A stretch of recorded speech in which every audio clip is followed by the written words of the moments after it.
This is a fan-generated show. If you'd like to support us, please go to jamieglazov.com. Also, don't forget to subscribe to our new Rumble channel. All your support is greatly appreciated. Good evening. Welcome to the Glazov Gang. Tonight, sometimes a slap is just a slap. With us this evening, Daniel Greenfield, a Shillman Fellow at the David Horowitz Freedom Center and the editor of the blog The Point at frontpagemag.com. Daniel, welcome back to the show. As always, it's great to be back. Fantastic. Daniel, your recent blog at The Point on Front Page covered this slap ordeal at the Oscars, but was kind of, expressing a reluctance that we even have to cover this nonsense. And I myself, this is another issue, but I'm becoming more and more reluctant as well, trying to pay attention to just a lot of this absurdity and foolishness. But here we are, and at the same time, it does say something about our culture. It does say something about politics in one way or another. And so here we are. Now, your blog, and I encourage everybody to go to The Point at frontpagemag.com and read all of Daniel's work, but check out this particular blog. Sometimes a slap is just a slap. And what were you saying in it, Daniel? So much of what we see in the media is a distraction. It's meant to take our attention away from what really matters.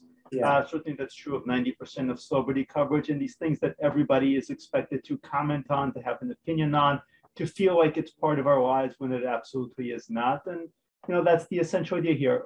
The left politicizes everything. It sees things through a political framework, and it insists that we actually take a side in its insane culture wars. But, sometimes, as Groucho Marx said, a cigar is just a cigar, and sometimes a slap is just a slap. It has no wider significance. It has no greater meaning. It's not changing our lives in any possible way. It's just two idiots getting into a fight on television. And, that's happened in Hollywood since time immemorial. It's not always on television, but there are plenty of idiots getting into fights. And it's not revealing of anything except that the media really wants to distract us from some of the real stories that are out there. Right. And so we're definitely on the same page in terms of that there's, as we know, we're constantly being distracted from the real story, and we're following a lot of nonsense. But in this particular case, we can discuss some things. Now, I'm just wondering, did you watch some of the details? Like, for instance, do you have an opinion on whether this is completely staged or not, or this is not your interest at all? Anything out of Hollywood could be staged. The Oscars have been running ratings lows. This was definitely a shot in the arm for them. That said, I think it's entirely plausible that celebrities can act like idiots without being prompted. So it's one of those questions that there's no definitive answer to, but maybe isn't really even that worth exploring that much, because we never assume that stupid people can't behave stupidly without somebody pulling their strings. Right. I understand. Well, look, I'll just say just quickly that something definitely looks staged there, because in slow motion, and when you watch some of the video, you can see that the slap is actually just a graze. These are actors after all. At the same time, there's another dimension there, and I'll just say it just for the sake of the story, that Will Smith has always expressed how he was jealous of Tupac and these other kind of rougher gangsters or whatever in the culture. And he wanted to be that thug, that tough guy for Jada. And you can see him laughing at Chris's joke. And then all of a sudden he sees that she's displeased. And then he gets up to try to prove that, he's going to fight for her honor. So those are some of the themes there. And, there's those that are saying that he's, because of that context, he's kind of a broken man because they've got this open marriage and she's announced how she's slept around on him and maybe he's beaten down. So anyway, I'm just saying those are some of the themes in terms of, one of the themes there is that he's trying to be this macho guy for her. Now, what I'm interested in, Daniel, here is that, for instance, in our culture, in terms of the left, a lot of people there those leftists would argue now that there's no such thing as gender. So for instance, let's even, off the top of my head, let's say even this judge that's Judge Jackson, that's the nominee for the Supreme Court, she recently couldn't answer what a woman is.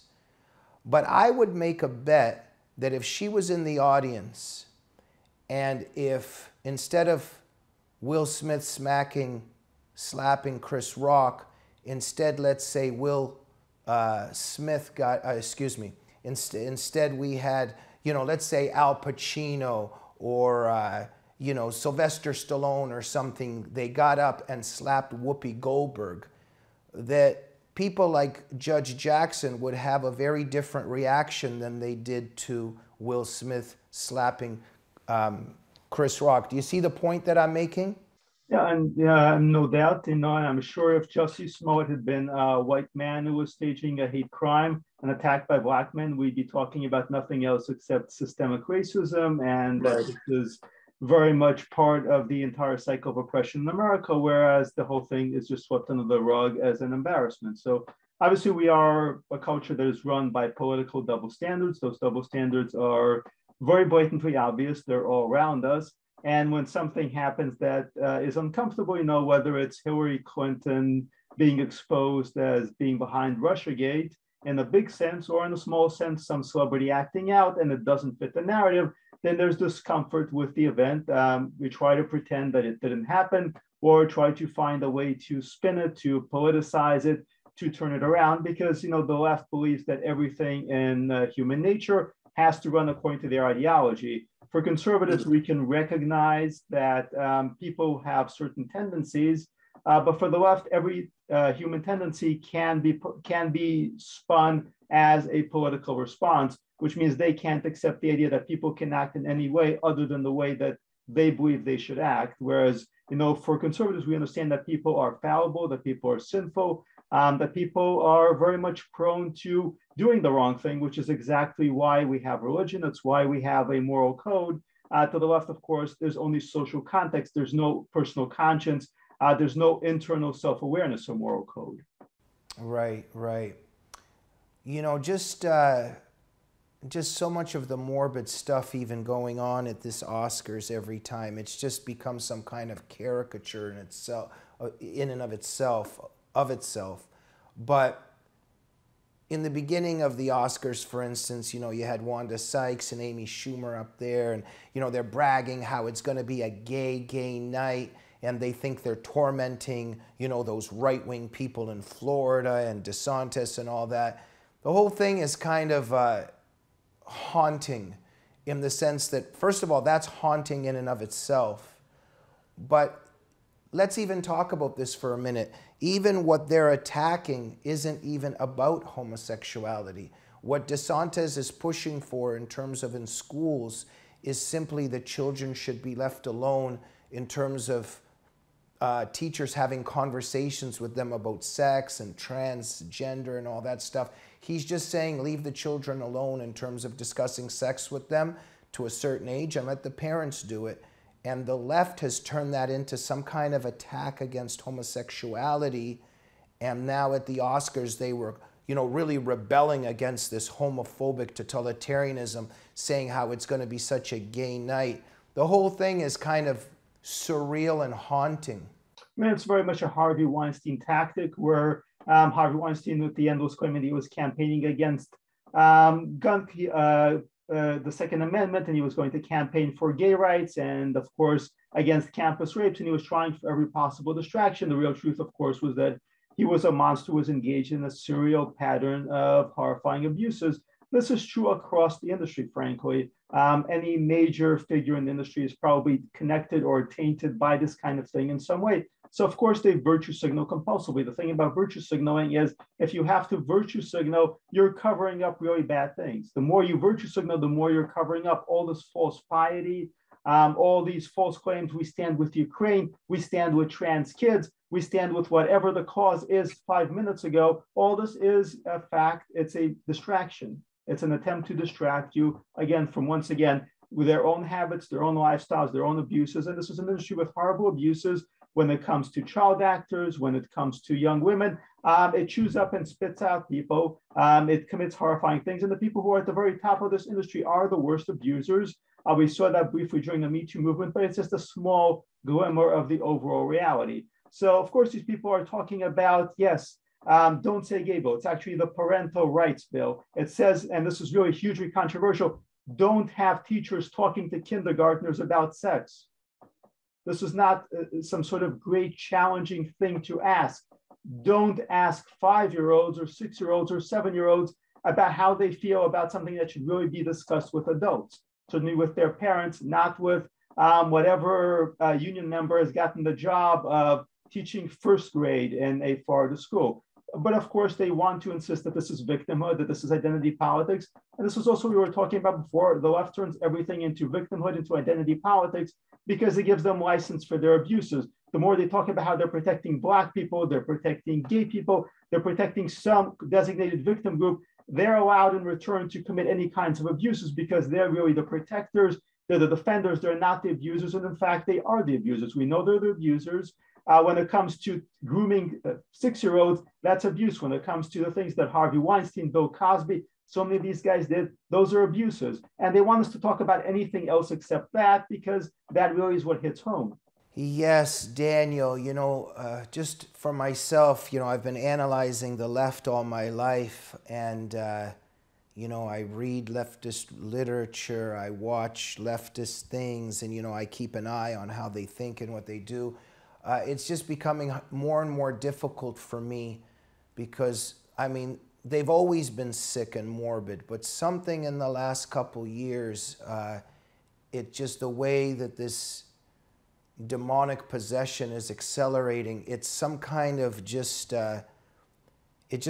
some kind of morbid, filthy swamp every time you start examining something. It's very difficult. So just even on this one issue here that we're discussing. So what do this is just, it's hard to know where even to begin. So they're really for women, they're really for women's rights, and that women are underrepresented in this, and that women that, this and this and this. And yeah, I'm not saying that there's not some maybe justified things in terms of women's rights. We all get that. We've been for women's rights for a long time in terms of this show, in terms of defending and trying to protect women under Islamic gender apartheids, et cetera, et cetera. But what I'm saying is, in terms of this Me Too leftist feminism, but then at the same time they can't define what a woman is, and there's no such thing as gender. How do those two things coexist when it comes to the leftist psychology? It's bizarre. They're for women's rights, but they can't define a woman.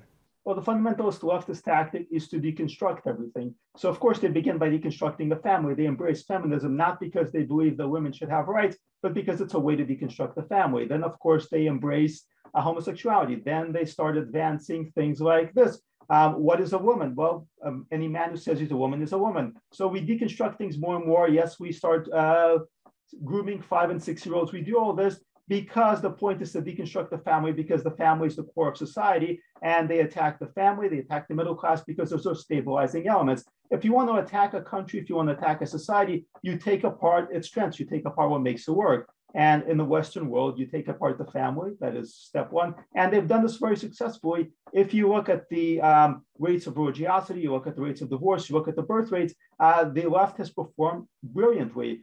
They've turned Western countries from countries that had a great future, that had magnificent civilizations, into societies that have no future, that are declining, that are falling apart. And of course, they're doubling down, they're tripling down, because the goal is ultimately to destroy everything that people believe in and then to replace it with their own ideas, their own views, their own organizations.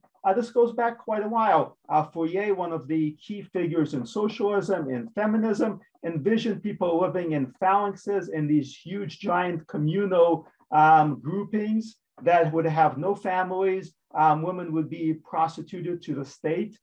Children would be raised communally. And so much of what's going on, we actually are seeing this vision being carried forward, the old Fourier vision of transforming society from one that is based around the family, from one that is based on religiosity, from one that is based on maintaining a country. So of course you eliminate borders, you eliminate families, you eliminate the middle class, and you turn everybody into wards of the state who can be transformed into anything the left wants them to be. That's always the objective here. Now, along the way, they take incremental steps. So they don't begin by declaring all this. Fourier did, and of course, people treated him like a madman. No, they do this incrementally. So of course, initially it's their version of feminism. And then of course, feminism gives way to, wait, women don't actually exist. There's just men and there's just people with no genders. And we all really don't have genders. Who's to say that men and women exist? Who's to say that anything exists? Which again is the larger objective. So they take each incremental step. And a lot of people, some conservatives think this is the stopping point. We got gay marriage on the table. Good, that's it.